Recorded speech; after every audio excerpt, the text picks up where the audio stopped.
Hi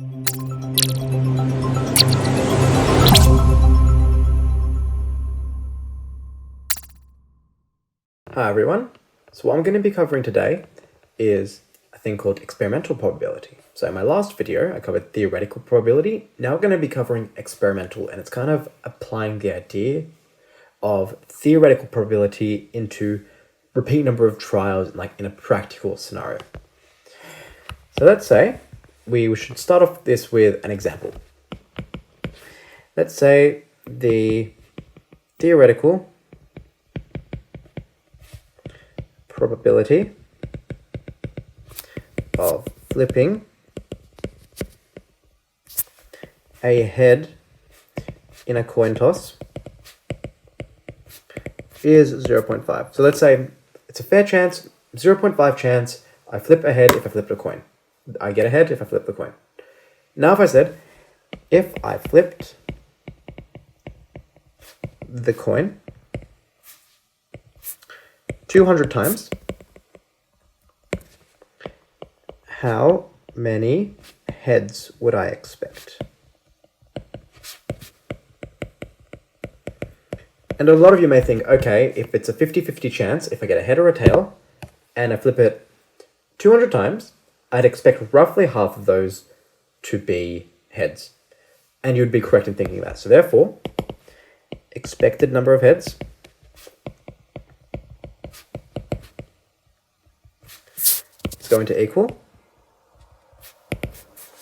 200 times we toss it, times the probability that we expect. In this case is 0.5. So 200 times a half. So I'll reiterate that. If I flip a coin 200 times, and it's a 50-50 chance, it's a 1 in 2 chance I will get a head, then I'd expect 1/2 of those total flips to be heads. So the expected number of heads will be 200 times the probability, which is 0.5, which is 100.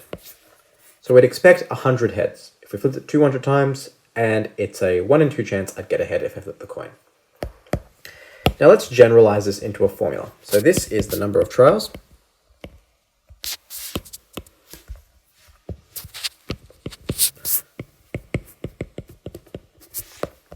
And this is the probability, the theoretical probability. So that basically means if we create a more general formula, the expected number of, let's call them successes. So expected number of like a certain outcome. In this case, we wanted a head. A head would be a success in this scenario.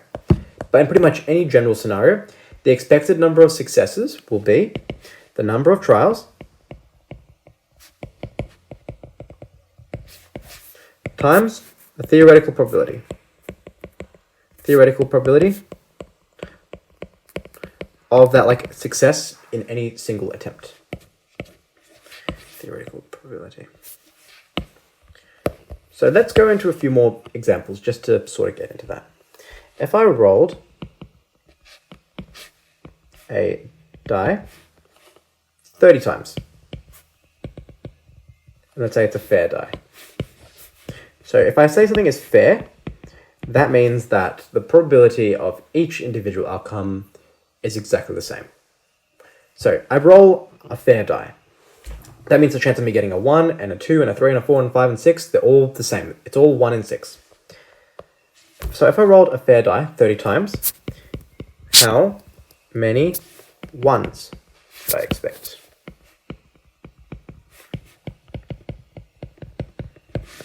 If we think about that, the probability of a 1, the theoretical probability of getting a 1 is going to be 1 in 6, because there are 6 possible outcomes in the sample space, and then there's 1 that we actually want. So it's a 1 in 6 chance. Therefore, the expected number of ones is going to equal the total number of attempts, 30, times the probability, 1 in 6, which is going to be 5. Let's do a similar one. Let's say once again, I rolled a fair 6-sided die. I should clarify for both of these questions, it's a 6-sided die. 6-sided die. let's say I rolled a fair six-sided die, maybe, let's say, 60 times this time. And I said, how many even numbers would I expect? Even rolls would I expect? First things first, we find the theoretical probability of an even roll. So probability of an even roll is going to be the number of even rolls we can get over the sample space,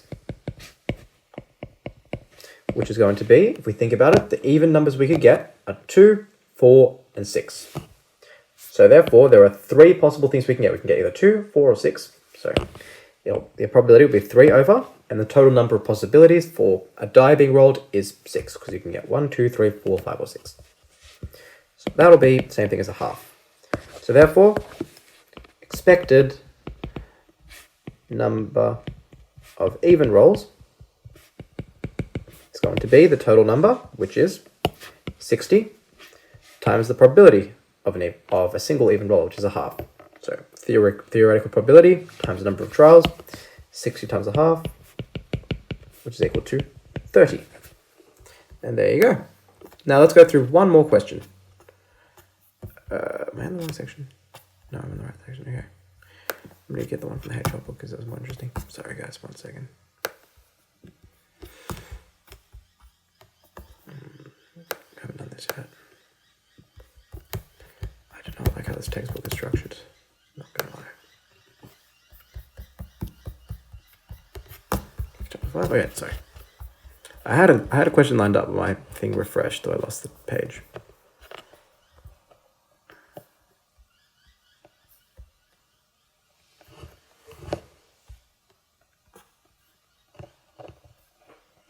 Okay, let's go through 2 more questions.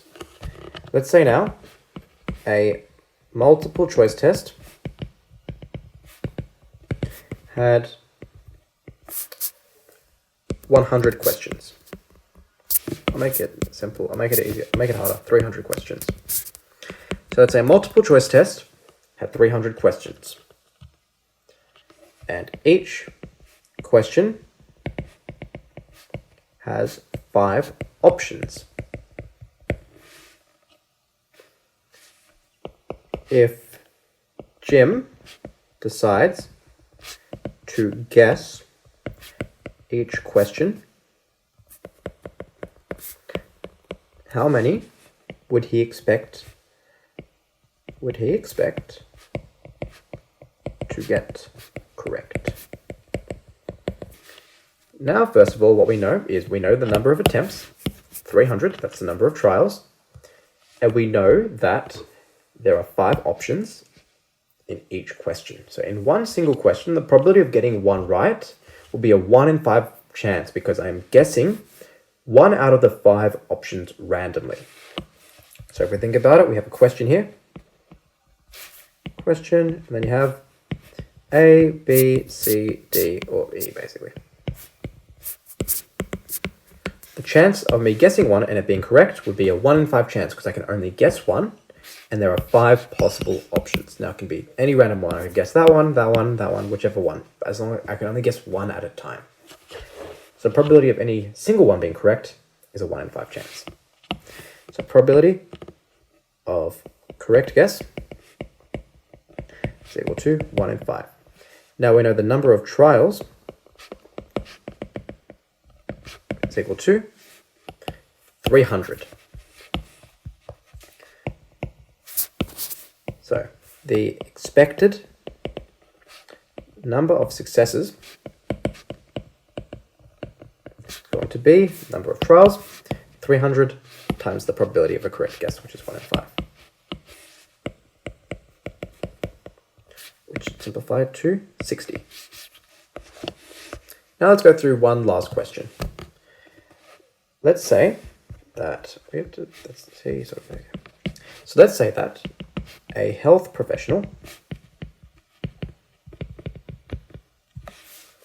is investigating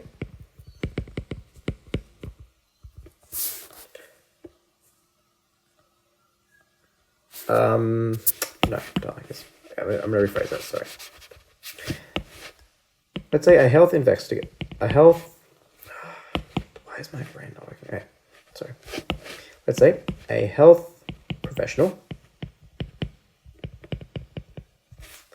is investigating the amount of smoking that occurs. Let's say it is a theoretical, she knows that it is a theoretical probability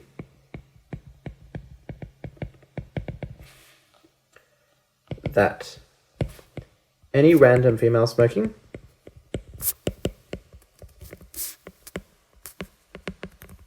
is 0.17. So that means if we rewrite that, probability, I'll write it in green, probability of female smoking, any random female that she smokes, is going to equal 0.17. Now let's say she asks, now this health professional, she asks 11,278 randomly selected females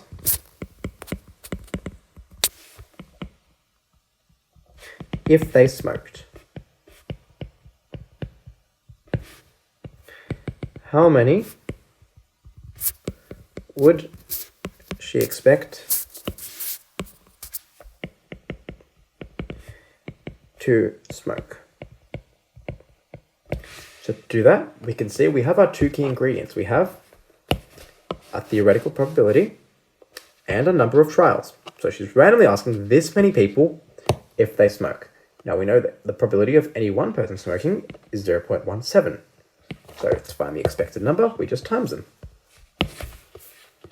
So expected number of smokers is going to be the number of trials, so 11,278 times the probability of any one person smoking, which is 0.17. And we calculate that using our calculator, and we get roughly 1917.26. So we round that off to the nearest whole number because we are looking at people, and it's going to be 1917.